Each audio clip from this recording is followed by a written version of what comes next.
Is the Booktube Newbie tag. Question 1. Why did you start this channel? Here's a funny story. Once upon a time, there was a very shy girl. She had a few close friends, but overall, she did not like socializing with other people. She generally tried to avoid that by always having her nose in a book. And she just preferred to be on her own by herself, reading. She liked reading so much that she grew up and became a writer, and she liked writing so much that she became a published author. And she wrote so many books that her publisher said to her, guess what? You need to actually let people know that you have books, but not by doing it in an obnoxious way, like trying to always sell books to people that you meet, because that's crass. Well, then what am I supposed to do? Asked the shy girl. Well, you have to just be social, go out and talk to people, meet them, chat with them. But that's exactly why I liked to read in the first place, to avoid that. So that's the sad irony of my story. Yes, I am starting this channel for completely crass and commercial reasons. I'm a published author and I want to have a social media platform. Now, I didn't know what I was going to make my social media platform because, frankly, the only thing I like to talk about is books, reading books, writing books, making books into shows or movies. And I thought, well, nobody else likes to talk about that. And then I discovered Booktube. Oh my God, 2 birds, 1 stone. It's like a dream come true. So you were warned that I am here to grow my social media platform, but I'm actually really find it awesome that there are other people out there who were also shy, antisocial nerds who just like to talk about books. Number 2, what are some fun and unique things you can bring to Booktube? I love to read and I've always loved to read, and most people on Booktube love to read. I also am a writer, so now when I read books, I cannot help but look at those books from the point of view of a writer, and I analyze them with writing in mind. I read a lot of books very widely across the subgenres of fantasy and science fiction and young adult, and I also read indie books as well as big books. I read books that were published a while ago as well as new books, and I analyze them and I say, even if it's a bad book, I'll read it through to the end and I'll say, why was it a bad book? What made it bad? That's what I'm interested from the point of view of a writer of finding out. But I think that it'd also be interesting to those of you who maybe aren't, writing your own books right now, but you want more of a review than just, I really liked it, or I didn't care for it. And then after I get through with the writing analysis, if there was some other kind of theme or spark or topic that the book was about, something about the human condition, then I'll talk about that too, the themes of the book, or I feel it's in conversation with other books that I've read or other things that I've heard, then I will talk about that as well. In addition, I also do give writing tip videos. They take a little longer to make because I try to put more of a visual aspect into those. Usually with my review videos, I'm just going to have the book cover and my persona up on the screen. If you want to know why I don't usually show my face, it's because I have a family and I've got a very busy life. So I don't have time to get all dolled up every time. You can see a few of the videos where you can see my face if you want to confirm that I am indeed a real person and not a very clever and creative AI. Although I can neither confirm nor deny that I'm not a clever and creative AI. I'm also going to review television shows and movies, mostly in the genre that I love, science fiction or fantasy, just because I think that any kind of creative art is relevant and should be put in the same basket. I don't necessarily distinguish all that sharply between books and movies and TV. Any kind of storytelling is of supreme interest to me because I'm just fascinated with storytelling and why the human mind revolves around storytelling. If you think about it, it's an absolutely bizarre thing to have evolved. And because I'm interested in all those kind of universal questions about human nature itself, from time to time, I think I'll also review nonfiction books that are from science or history that address the human condition that I just find fascinating. I won't do as many because, to be honest, they're much more work than reviewing fiction. Reviewing fiction is great. I used to have a blog and I would have to write out my review, and that took a long time, and then I discovered, my gosh, I can just talk about the book. That's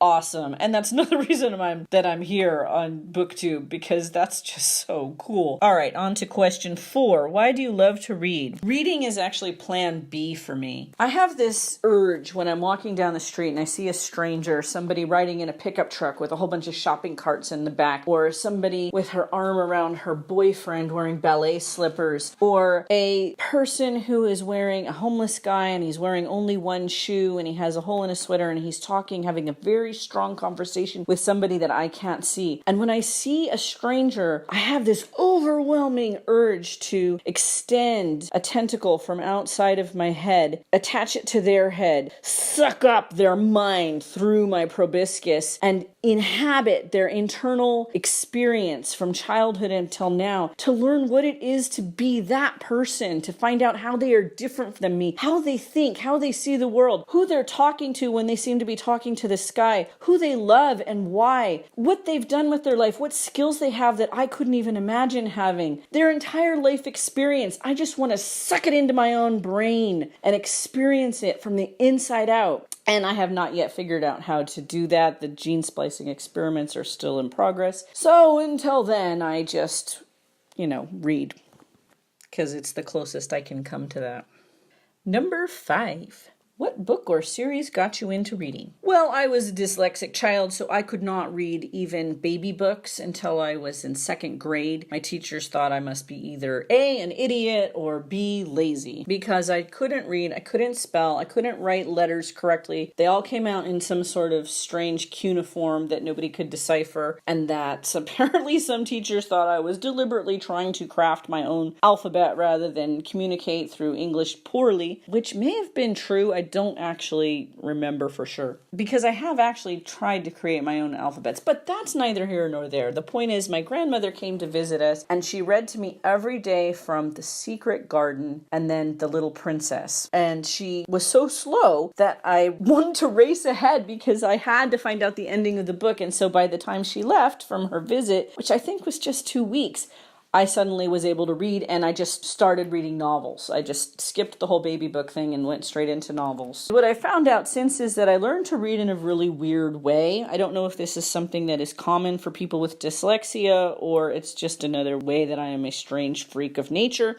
But I read English as though it were Chinese or cuneiform. I read in definitely whole words, whole sentences, and sometimes even whole paragraphs. And it turned out that that actually had a certain advantage to it, because it's the same way that they teach you to read when you learn speed reading. So I naturally read very quickly. And that also made me love reading, because when you read quickly and you can do it a lot and you can do it well, then that makes it easier to love something. So I went from hating reading more than anything to loving it more than anything. And I have to thank my grandmother for helping me overcome the hurdle of dyslexia and turn it into an advantage. Number 6, what kind of questions would you want to ask your favorite booktuber? I would want to ask the same question of every booktuber and of myself. What is more important to you, honesty or kindness? I tend to err on the side of kindness, and that has not always served me well over my life, and so I have gradually learned that perhaps erring on the side of honesty is actually the better kindness in the long run, ironically. When I was younger, I got myself into trouble so many times trying to spare people's feelings, so I would fake who I was and I wouldn't be honest. Pretty good at reading people so I could become who they wanted me to become and who I thought would make them happier if I pretended I was. And because I was dishonest with them in the short run, they liked me a lot and they were happy about that, but in the long term, it caused greater unhappiness than if I had just been honest and straightforward. And I've come to see that the same thing applies to books. For instance, I'm a writer and I never wanted to review other people's books in public. Up until recently, my book reviews that I would write for myself in my book log were all kept personal, because if I had a negative opinion of a book, I didn't want to share it on the chance that the writer of the book might read it and have their feelings hurt. Now, I still don't like hurting anybody's feelings, and if you watch any of my videos and your feelings are hurt, my feelings are already hurt in advance just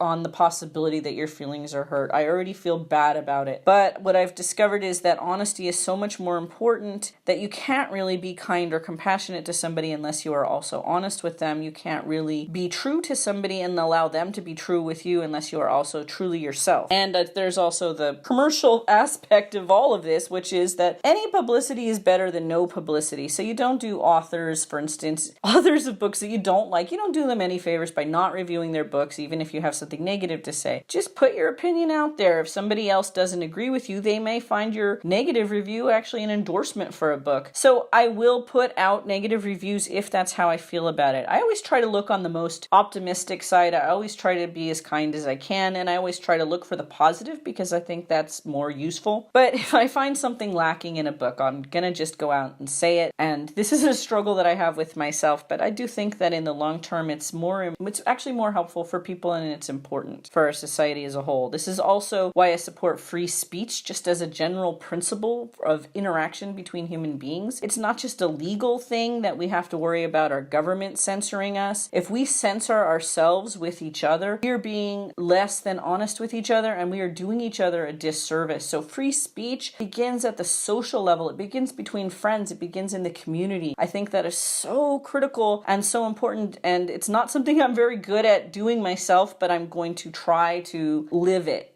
I'm going to try to live out that honesty and integrity and respect other people's free speech and ask for their respect in return. That means that if you have a different opinion than me, like if I trash a book that you loved and you want to defend it in the comments, or I loved a book that you thought was cheesy as all get out, go ahead. You can disagree with me. That's fine. I'm not going to unfriend you or deplatform you or anything like that. I want us to be safe and comfortable with each other without having to make a safe space where only an echo chamber is what we're allowed to hear. I want us to be able to share our differences because that's awesome, and that's what makes community, is sharing our differences, not just saying what we think is going to be the popular thing. So let me ask you to say in the comments, what is more important to you, honesty or popularity? Now that's a slightly different question than I asked at the beginning, and think about it. What would you rather have if you had to be honest, but you knew you would lose subscribers, you would lose friends, that people would turn their backs on you? Would you still be honest, or would you opt for popularity over revealing your true opinions and emotions? 7. What kind of challenges will be the hardest for you? Well, I'm a bit manic depressive, so the hardest challenge for me is to do anything continuously, a little bit at a time, every day, over long stretches of time. What I tend to do instead is a manic burst of activity and creativity when I first start up something. So you will see a lot of videos from me here at the beginning. Then suddenly what may happen is that I will possibly get depressed and stop posting for a while, maybe a month, maybe a year. Yeah.